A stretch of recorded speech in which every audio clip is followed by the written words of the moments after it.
This is going to be a little bit of a long speech today, Mr. Chair, because I understand why renters are frustrated. The cost of housing is way too high in Washington State, and a lot of people are having a hard time finding an affordable place to live. I hear from families who are worried about rising rents. I hear from young professionals who feel like homeownership is out of reach, and seniors on fixed incomes who fear being priced out of their communities. And these are all real concerns.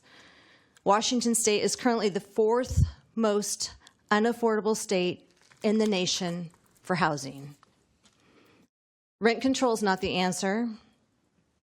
I want to be really clear, this bill will not stabilize the housing market.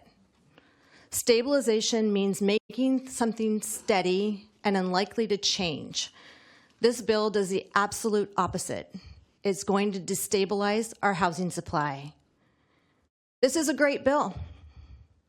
It's a great bill for Idaho, it's a great bill for Montana, and it's a fantastic bill for Arizona. Even the hint of this bill in Washington has already started pushing all of our housing providers out. We are a fiscal committee, and this bill is not just about housing, it's also about Washington State's budget. When we drive away development and we drive away revenue, I want to give you a few examples of a few people that have contacted me this week since this bill was heard in the Appropriations Committee. A Seattle developer just completed a 369-unit all-workforce housing project with 32% of the project at less than 50% AMI.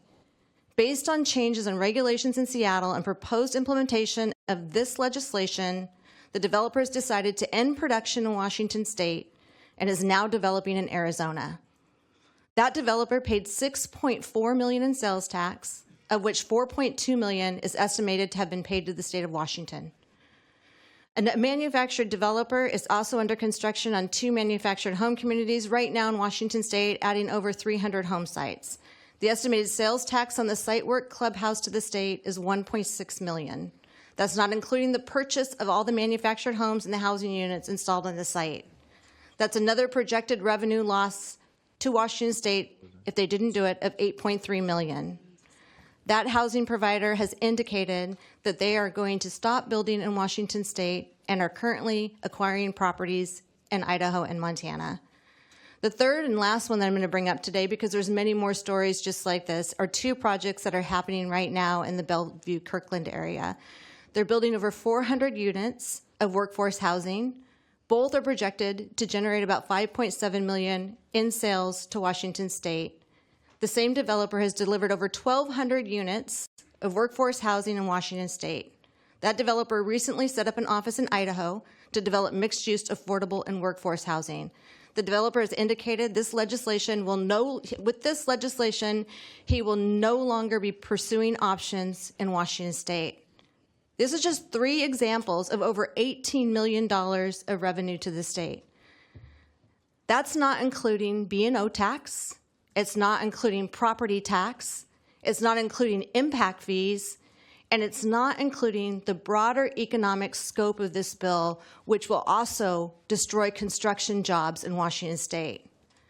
If this bill passes, we're talking about millions in lost revenue and lost housing units when the state can't afford it. It'll drive up the cost of housing and rent. We haven't even talked about all the small housing providers who already said that they're going to sell their homes if this bill goes into effect in Washington.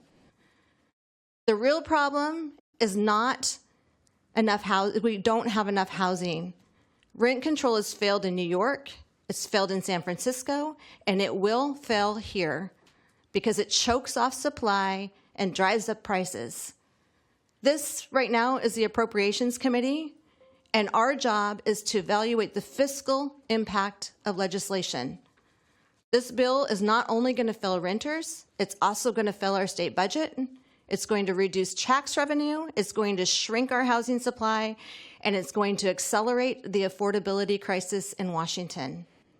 Economists all agree this is not a housing solution. It's a self-inflicted economic wound, and I'm urging that we all vote no today.